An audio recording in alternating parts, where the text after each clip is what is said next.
मतलब होता है मेजरमेंट। तो ग्रीक वर्ड से इसको साइंटिस्ट ने और इसको बुक में ड्राइव किया गया। तो मेंजुरेशन मतलब पूरा मेजरमेंट्स ना लिखते हुए इसको मेंजुरेशन का नाम दिया है। इसी मेंजुरेशन को और अगर आप दूसरे चैप्टर्स में देखें, दूसरी बुक्स में देखें, तो पेरीमीटर एंड एरिया है ना, इसके नाम से भी आपको मिलता है। अभी जो 7th क्लास में मेंजुरेशन हमें पढ़ना है, इसमें सबसे पहले हमें रिकॉल करना है पेरीमीटर, कि भाई पेरीमीटर होता क्या है। तो बच्चों पेरीमीटर के लिए आपको एक बेसिक डेफिनेशन मैं आपको बता रहा हूँ कि अगर आपको कभी फॉर्मूला नहीं भी याद हो तो आप इस फॉर्मूले को लगाकर आपका क्वेश्चन सॉल्व कर सकते हैं, जिसमें आपको नंबर भी नहीं कटने वाले। तो भाई वो डेफिनेशन क्या है? तो डेफिनेशन है कि the sum of all the sides, सारी साइड्स का क्या कर दो, सम कर दो, प्लस कर दो सारी साइड्स को। यही एक फॉर्मूला है पेरीमीटर का, इसी से फॉर्मूले सारे ड्राइव हुए हैं। ठीक है, अब कुछ फॉर्मूलेज भी हैं हमारे पास, हम फॉर्मूले से भी कर सकते हैं और डायरेक्ट इससे भी लगा के कर सकते हैं। जैसे फर्स्ट वाला एग्जांपल इसका समझिए, हमारे पास में एक स्क्वायर है, इसकी साइड दी है 7 सेंटीमीटर, और हमें तो मालूम है स्क्वायर की चारों साइड बराबर होती हैं, तो ये भी 7 सेंटीमीटर, ये भी 7 सेंटीमीटर और ये भी 7 सेंटीमीटर। अब बोल रहे हैं इसका पेरीमीटर निकालने के लिए, तो पेरीमीटर इज इक्वल टू में सम ऑफ ऑल साइड्स। अगर ऐसे निकालता हूँ मैं सम ऑफ ऑल साइड्स, तो सम ऑफ ऑल साइड्स में क्या हो जाएगा, 7 centimetre plus 7 centimetre plus 7 centimetre plus 7 centimetre. तो ये कितना हो जाएगा, 7 प्लस 7 14 सेंटीमीटर, प्लस ये वाले दोनों 7 प्लस करें तो 14 सेंटीमीटर, एंड 14 मिलके हो जाएगा बच्चों 28 सेंटीमीटर। ठीक है, या फिर अगर आप इसमें फॉर्मूला लगाते हैं तो पेरीमीटर ऑफ स्क्वायर, इसका फॉर्मूला होता है 4 into side is equals to में 4 इंटू साइड कितनी है 7 सेंटीमीटर एंड 4 7 जा 28 सेंटीमीटर। दोनों तरीके से आप कर सकते हैं, दोनों तरीके सही हैं। ठीक है, अगर आप फॉर्मूले से करते हैं तो बहुत ज़्यादा बेटर है, क्योंकि इसमें फॉर्मूले पे मार्क्स मिलते हैं। और अगर कोई ऐसा फिगर आ जाए जिसमें फॉर्मूला नहीं लग रहा है तो फिर आप ये वाला फॉर्मूला लगाएंगे। जैसे इसका सेकंड वाला समझिए, तो जैसा कि आप इस फिगर में देख रहे हैं सेकंड वाले में ये टी का शेप बना है, लेकिन इसके लिए हमारे पास कोई फॉर्मूला नहीं है, पेरीमीटर ऑफ टी करके कोई फॉर्मूला नहीं है। ठीक है, तो इस वाले टाइम में हम क्या करेंगे, अगर पेरीमीटर निकालने के लिए बोला है तो हम इसमें लिखेंगे पेरीमीटर इज इक्वल्स टू में sum of all the sides, sum of all the sides, सारी साइड्स का सम करेंगे। तो एक तरीके से हम साइड्स सारी पकड़ लेंगे और फिर प्लस करते जाएंगे। सबसे पहले ये वाली साइड, तो 4 मीटर, फिर आगे चले प्लस 2 मीटर, फिर आगे चले तो प्लस 1 मीटर, फिर plus 3 metre, then plus 2 metre, plus 3 metre, then plus 1 metre, then plus 2 metre. बस इतना ही है ना, साइड्स गिन लो और ये भी गिन लो ताकि हमसे कुछ गलती ना हो। 1 2 3 4 5 6 7 8 एंड 1 2 3 4 5 6 7 एंड 8, मतलब ये सारी साइड्स के बराबर आ रही है, हमसे कोई गलती नहीं हुई है। सबको प्लस कर लो, 4 एंड 2 प्लस करेंगे तो 5 6 7 8 9 10 11 12 13 14 15 16 17 18, मतलब इसको जब टोटल प्लस किया, हमने इसको प्लस करा तो ये पेरीमीटर किसके इक्वल आ गया, 18 मीटर के इक्वल। इसके बाद में है सरकमफेरेंस। अभी सरकमफेरेंस क्या होता है, हम सारे फिगर्स में, सारे सॉलिड्स में लेते हैं पेरीमीटर, लेकिन सिर्फ और सिर्फ सर्कल में, किस में, सर्कल में, सर्कल में हम लेंगे पेरीमीटर को ही क्या कहेंगे, सरकमफेरेंस। पेरीमीटर को ही क्या कहते हैं, सरकमफेरेंस। ठीक है, अब इसमें सरकमफेरेंस निकालने का एक फॉर्मूला होता है, तो फॉर्मूला क्या होता है सरकमफेरेंस निकालने का, 2 पाई आर, 2 पाई आर। ये नई चीज़ आपको मिली यहाँ पर, पाई, इसको कहते हैं PI पाई, है ना। इसकी वैल्यू हमेशा फिक्स रहती है 22/7 या फिर 3.14। आप ये वाली वैल्यू रखेंगे जब क्वेश्चन बोलेगा, नहीं बोलेगा तो 22/7 ही लिखेंगे हमेशा। ठीक है, ये पाई की वैल्यूज होती है। और आर यहाँ पर क्या है, ये वाला आर, ये आर है यहाँ पर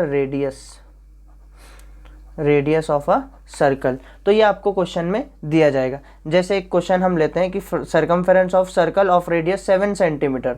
तो देखिए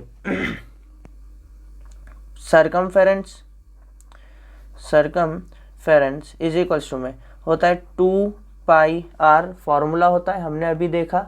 और अगर 2πr होता है तो 2 की जगह 2, देन पाई की जगह 22/7 और रेडियस की जगह 7 सेंटीमीटर। 7 से 7 कैंसिल हो जाएगा, बचेगा 2 इंटू 2, 2 इंटू 2, 2 यानी 22, और ये सेंटीमीटर यहाँ पर आ जाएगा, तो 2 इंटू 22 मिलकर हो गया 44 सेंटीमीटर।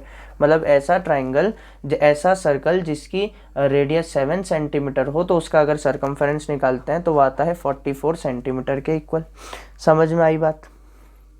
अगर पेरीमीटर हमें पूरा समझ में आया, सर्कल तक का हमने पेरीमीटर अगर समझ लिया, तो इसके बाद में हमें समझना है एरिया, क्योंकि दो ही टॉपिक इसके अंदर मेजरमेंट के अंदर आते हैं, पेरीमीटर और एरिया, है ना। वॉल्यूम भी आता है, लेकिन वॉल्यूम अभी आपको नहीं है ना, वॉल्यूम आपको 8th क्लास में आएगा।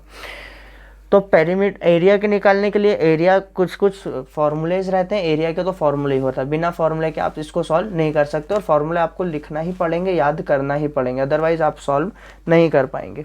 तो अब एरिया का एक क्वेश्चन हम लोग यहाँ लेते हैं, है ना। क्वेश्चन वन ये बोल रहा है कि cost of levelling a square field of a side 20 metre. देखो क्वेश्चन मिल रहा है स्क्वायर फील्ड, तो स्क्वायर बना लो, इसकी साइड दिए 20 मीटर, और इसको लेवलिंग करना है, मतलब एक जैसा करना है, ये उबड़ खाबड़ है ना अभी। तो रेट भी दिया है इसका, साइड दिए हमें 20 मीटर, और रेट दिया है हमें कितना, रेट दिया है ₹10 मीटर स्क्वायर, 10 पर मीटर स्क्वायर, मतलब 10 रुपये लगेंगे 1 मीटर स्क्वायर को लेवल करने के लिए। तो ठीक है भाई, चूंकि हम अंदर, एरिया की बात होगी तो हमेशा अंदर की बात होगी, और पेरीमीटर की बात होगी तो हमेशा बाउंड्री की बात होगी। तो यहाँ अंदर ये जो है उबड़ खाबड़ है, ये अनलेवल्ड है, तो इसको लेवल करना है, और पेरीमीटर की बात होती तो हम यहाँ की बात करते, इधर की, सिर्फ और सिर्फ बाउंड्री की। लेकिन अभी चूंकि एरिया की बात हो रही है तो अंदर लेवलिंग होगी, ठीक है। तो एरिया है ना, सबसे पहले तो यहाँ पर हम पता करेंगे कि एरिया ऑफ स्क्वायर का फॉर्मूला होता क्या है। तो एरिया ऑफ स्क्वायर का फॉर्मूला होता है side into side,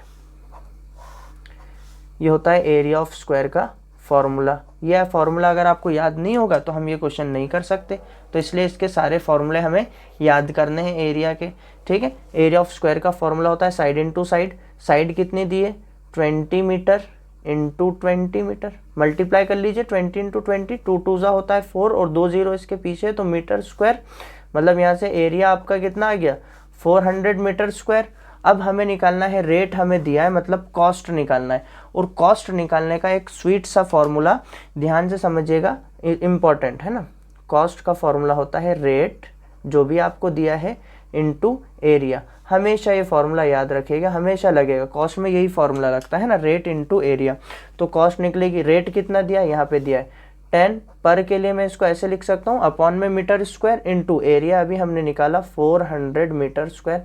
metre square से मीटर स्क्वायर कैंसिल, 400 को 10 से मल्टीप्लाई कर दो, तो 400 इंटू 10 जब आप करेंगे तो ये हो जाएगा 4000, और अब आंसर आएगा आपका रुपीज़ में। मतलब जब आप उसको लेवलिंग कराएंगे तो कितने रुपीज़ लग जाएंगे, 4000 रुपीज़ लगेंगे, और वो पूरा की पूरा जो आपका प्लॉट है, या जो आपका पूरा की पूरा एरिया है, वो लेवल्ड हो जाएगा। इसके बाद एक और क्वेश्चन हमने एरिया का लिया है, इसमें बोल रहा है कि how many tiles are required to cover a surface of 4 metre into 2.5 metre, ये क्वेश्चन है। और टाइल्स की जो साइड्स हैं वो हमें दी 10 सेंटीमीटर इंटू सेंटीमीटर। स्टूडेंट्स यहाँ अगर आप ध्यान लगाओ तो यहाँ पर दी है सरफेस मीटर में, और ये टाइल की सरफेस दी है सेंटीमीटर में। तो सबसे पहला काम तो यह है कि पहले आप या तो इन सेंटीमीटर को मीटर में कर लो, या मीटर को सेंटीमीटर में कर लो। मेरी तो इच्छा ये है कि मैं मीटर को सेंटीमीटर में कन्वर्ट कर लूँ। तो चलिए मीटर को सेंटीमीटर में यहाँ हम लोग थोड़ा सा एक लाइन बना के करते हैं। तो 4 मीटर, इसको जब हम सेंटीमीटर में लाएंगे तो 100 से मल्टीप्लाई करना पड़ेगा, तो ये हो जाएगा 400 सेंटीमीटर। इसी तरह से 2.5 मीटर, इसको चेंज करेंगे तो 2.5 को भी मल्टीप्लाई करना पड़ेगा 100 से, तो ये हो जाएगा 250 सेंटीमीटर। ठीक है, 2500 नहीं होगा क्योंकि पॉइंट के बाद जो जीरो लगेगा तो वो उसको हटा देगा, तो इसलिए 2.50 सेंटीमीटर। अब जो डायमेंशंस हमें निकालनी थी वो सेंटीमीटर वाली डायमेंशंस हमारे पास बन के बिल्कुल रेडी है। और दूसरी चीज़ ये पता चल रही है हमें यहाँ से कि जो सरफेस पे हमें टाइल्स लगाना है उस सरफेस के एरिया को टाइल के एरिया से डिवाइड कर दो, जितना भी आंसर आएगा उतनी टाइल्स लगेंगी। तो ठीक है, सबसे पहले हम निकालते हैं area of surface. Area of surface has to be covered जो हमें कवर करना है, और हम देख रहे हैं कि उसकी लेंथ और ब्रेथ दोनों अलग अलग है, मतलब ये कोई एक रेक्टेंगल है, तो हम लिखेंगे area of rectangle. Area of rectangle, इस रेक्टेंगल की जगह आप सरफेस भी लिख सकते हैं, इज इक्वल्स टू में होता है लेंथ इंटू ब्रेथ, तो ये हो जाएगा 400 सेंटीमीटर, इंटू करेंगे उसमें 250 सेंटीमीटर। जब आप इसको मल्टीप्लाई करेंगे तो 25 को जब भी 4 से मल्टीप्लाई करते हैं तो 100 आता है, 2 0 और एक 3 0 हो गया, तो 1 2 3 0 इसके पीछे, तो ये हो गया सेंटीमीटर स्क्वायर। ये तो आ गया हमारा फर्स्ट आंसर। ठीक है, इसको हम एक बॉक्स में बंद कर देते हैं। सेकंड बोल रहा है उसने area of tile, then area of one tile, है ना, एक ही टाइल है तो वन टाइल हम लिखेंगे। और चूंकि हम देख रहे हैं कि टाइल जो है वो सेम डायमेंशन वाली, मतलब साइड स्क्वायर बना रही है, तो स्क्वायर का फॉर्मूला होता है side into side. Side into side मतलब 10 सेंटीमीटर इंटू 10 सेंटीमीटर, और 10 इंटू 10 मिलके कितना हो जाता है 100 सेंटीमीटर स्क्वायर। तो हमारे पास में दोनों एरिया आ गए। अब सिर्फ हमें निकालना है एन। एन मतलब होता है नंबर ऑफ टाइल्स। तो एन निकालने का क्या तरीका है, एन का फॉर्मूला है एन इज इक्वल्स टू में एरिया ऑफ सरफेस अपॉन में area of a tile, of a tile. Area of surface देखो हमारा कितना आया था एरिया ऑफ सरफेस, तो एरिया ऑफ टाइल और एरिया ऑफ सरफेस को जब हमने एक साथ रखा तो एरिया ऑफ सरफेस हमारा आया था 1 lakh centimetre square and area of tile आया था 100 centimetre square. Then centimetre square से सेंटीमीटर स्क्वायर कैंसिल, उसके बाद में 1 0 से 1 0, 1 0 से 1 0, 0 0 सारे कैंसिल हो गए। अब आंसर बचा कितना 1000 टाइल्स, मतलब 1000 टाइल्स आपको लाना पड़ेगी, और आपका जो पूरा सरफेस आप बता रहे हैं वो पूरा की पूरा सरफेस ऐसी की कैसी कवर हो जाएगा। एक लास्ट क्वेश्चन स्टूडेंट्स इसी एरिया का देखिए, इस जो है ना हमने पैरेललोग्राम लिया है, ठीक है, और पैरेललोग्राम का एरिया हमें दिया है 2.25 मीटर स्क्वायर और बेस हमें दिया है 250 सेंटीमीटर, और एल्टीट्यूड हमें निकालना है। इसी एल्टीट्यूड को आप हाइट भी कहते हैं, हम है ना, हाइट भी कहते हैं। तो एरिया देखो, सबसे पहली चीज़ तो एरिया दिया है मीटर स्क्वायर में और बेस दिया है सेंटीमीटर में, तो हम सेंटीमीटर से इसको मीटर में चेंज कर लेंगे। तो 250 सेंटीमीटर को जब आप 250 को 100 से डिवाइड करेंगे तो 0 से 0 कैंसिल, और ये हो जाएगा 2.5 मीटर। ये 0.0 यहाँ से हटेगा तो एक डिजिट के बाद पॉइंट लगेगा, तो 2.5 मीटर। ये क्या आ गई आपकी बेस। अगर ये बेस आ गया तो एरिया ऑफ पैरेललोग्राम का फॉर्मूला देखिए, एरिया ऑफ पैरेललोग्राम, पैरेललोग्राम इसका फॉर्मूला क्या होता है, एरिया ऑफ पैरेललोग्राम का फॉर्मूला होता है बेस इनटू हाइट। नॉर्मल सा फॉर्मूला है, छोटा सा, ज़्यादा बड़ा फॉर्मूला नहीं है, बेस इनटू हाइट। कुछ फॉर्मूले जब तक आपको याद नहीं होंगे जब तक कुछ काम नहीं हो पाएगा, तो इसलिए फॉर्मूले याद करिए सबसे पहले, है ना। बेस इनटू हाइट, देखिए अब एरिया ऑफ पैरेललोग्राम हमें पहले से ही गिवन है 2.25, then 2.25 metre square is equals to base हमें दिया है 2.5 मीटर इंटू हाइट, वही तो निकालना है, तो हाइट की जगह h, और ये 2.5 यहाँ मल्टीप्लाई हो रहा है, इसको उधर पहुँचा दो तो हाइट की वैल्यू निकल जाएगी, और मल्टीप्लाई में है तो डिवाइड में पहुँच जाएगा, तो 2.25 मीटर स्क्वायर अपॉन में ये 2.5, इसको हम 2.50 भी लिख सकते हैं, तो 2.50 मीटर इज इक्वल्स टू में हाइट। 1 मीटर से मीटर स्क्वायर एक टाइम कैंसिल हो गया, पॉइंट के बाद 2 डिजिट्स, पॉइंट के बाद 2 डिजिट्स, तो पॉइंट हो गया कैंसिल, यानी डेसिमल हो गया कैंसिल। अब बचा 225 अपॉन में 250, 5 से कैंसिल करा, देन 5 5 जा 25, 0 एज इट इज, 5 4 जा 20 एंड 5 5 जा 20, 2 इधर दे दिया, देन 5 5 जा 25, 5 10 जा 50 एंड 5 9 जा 45, आ गया 9 अपॉन में 10।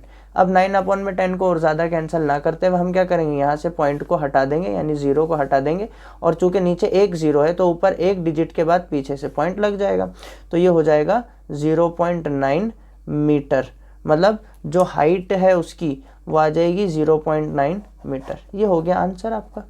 स्वीट सा और सिंपल सा, आसान सा, है ना, इसमें ज़्यादा कुछ करना भी नहीं रहता हम लोगों को।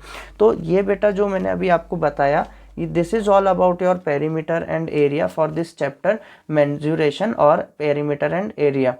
Okay, thank you.